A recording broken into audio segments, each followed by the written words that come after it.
Hi everyone, I'm Tony.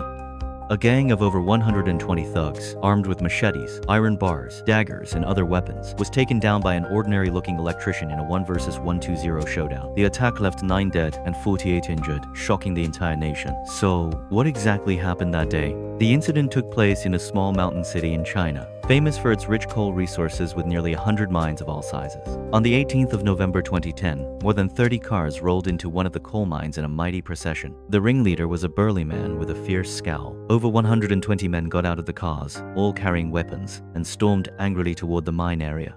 As the gang reached a cement storage shed at the mine entrance, a deafening blast suddenly went off. Screams and wails echoed nonstop. Tons of cement exploded into the air, shrouding the entire mine in dust and smoke. Dozens of gang members collapsed and died on the spot. Severed arms and legs were scattered everywhere, making the scene extremely bloody. The rest of the thugs fled in terror. The whole attack lasted only a few minutes, but it left an indelible memory for the survivors. Dozens of injured men were rushed to the county hospital for emergency treatment. 2 of them died upon arrival due to severe wounds. 3 more succumbed to their injuries later, and another 4 passed away on the way to the hospital. Additionally, 48 people suffered severe blast injuries with mutilated limbs and life-threatening conditions. When the police arrived, they found multiple bodies. After inspecting the scene, they quickly confirmed the case was caused by an explosion, using explosives commonly used in coal mines. Investigators also discovered a detonating fuse. All evidence pointed to a premeditated bombing rather than an accident. Technical experts verified that 5 explosive devices had been planted inside the shed at the blast site. The culprit most likely hid in the shadows, waiting for the perfect moment to trigger the explosion. However, the police autopsy reports took the case to a new level of seriousness. 7 out of the 9 victims did not die from the blast. Why? Because all 7 had bullet wounds and each was a fatal shot. 5 were shot from the back and 2 from the chest. This proved that someone opened fire on the crowd right after the explosion. Ballistic analysis helped the police identify the shooting position. 8 bullet casings were found at the scene, which matched the bullet fragments retrieved from the victims' bodies. The police was stunned. The culprit used a small caliber rifle and hit 7 people with just 8 shots. Who on earth was this person? Based on technical analysis, this must have been the work of a professional hitman. A professional hitman, an explosion, a shooting, 9 dead and 48 injured. This horrific case sent shockwaves across the country. It was classified as a major criminal case, and a special investigation team was immediately set up. So how did this tragedy unfold? Investigations led the police to a witness, a coal wholesaler. On the day of the incident, he had been on his way to buy coal at a nearby mine. When he drove near the coal mine, he saw more than 30 cars parked at the gate. The ringleader was none other than Zheng, a local tyrant. Over 100 men, all armed, were gathered there. Sensing danger, the wholesaler dared not go any closer and watched from a distance. Minutes later, the explosion rocked the area. This testimony pointed to a key figure, Zheng. He was definitely involved in the bombing. Further investigation revealed that Zheng owned a wide range of local businesses, including coal mines, hotels, and restaurants. He had a long-standing feud with Wang, the owner of the coal mine targeted in the attack. The day after the explosion, both Wang and Zheng turned themselves in to the police. Back in 2005, Wang had signed a 30-year contract to run the coal mine. Around the same time, the adjacent coal mine shut down and was left abandoned with no one to take over. Taking advantage of the situation, Wang secretly mined coal across the boundary line into the abandoned mine. In October 2010, Zheng obtained the right to operate the abandoned mine through underhanded means. Zheng had a long history of theft, robbery, and fraud. He became a notorious local tyrant by running projection rackets and extorting money from others. He owned several coal mines, but all of them were seized to force. When Wang heard about Zheng taking over the adjacent mine, he anticipated a conflict over his cross-border mining activities. But he reasoned that he had mined the area when it was still abandoned and had nothing to do with Zheng. He thought he could get away with it by restoring the site before Zheng started his mining operations. But he was sorely mistaken. Zheng was not about to let him off the hook easily. Yes, I did cross the boundary line. I won't deny that. But back then, that mine was abandoned. It didn't belong to Zheng at all. So Wang moved his mining equipment out of the abandoned mine and secretly blew up the mine tunnels, hoping to cover up his illegal activities without anyone finding out. But he was being too naive. Zheng soon found out what had happened. He demanded that Wang repair the blown-up tunnels within 20 days, allow him to enter the mine for damage assessment, and compensate him for the illegal cross-border mining. These demands were impossible for Wang to accept. Zheng ordered me to fix the tunnels I'd blown up and pay him compensation. I didn't dare to argue with him at the time, so I just agreed.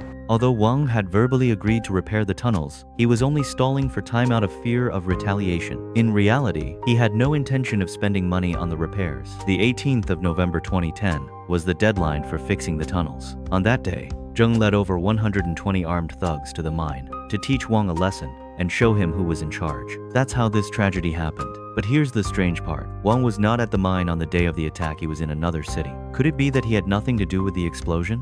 This meant there must be another person who carried out the bombing and shooting. The police launched a full-scale investigation. While there were many workers at the coal mine, not many of them had the technical skills to detonate explosives. What's more, the storage and use of explosives in coal mines was strictly regulated, so very few people had access to them. After thorough screening, all clues pointed to Yun, an electrician working at the coal mine, as the prime suspect. Further investigation uncovered that Yun had taken explosives from the mine a few days before the incident. When questioned by the police, Yun confessed that he was the culprit behind both the explosion and the shooting. I planted the explosives.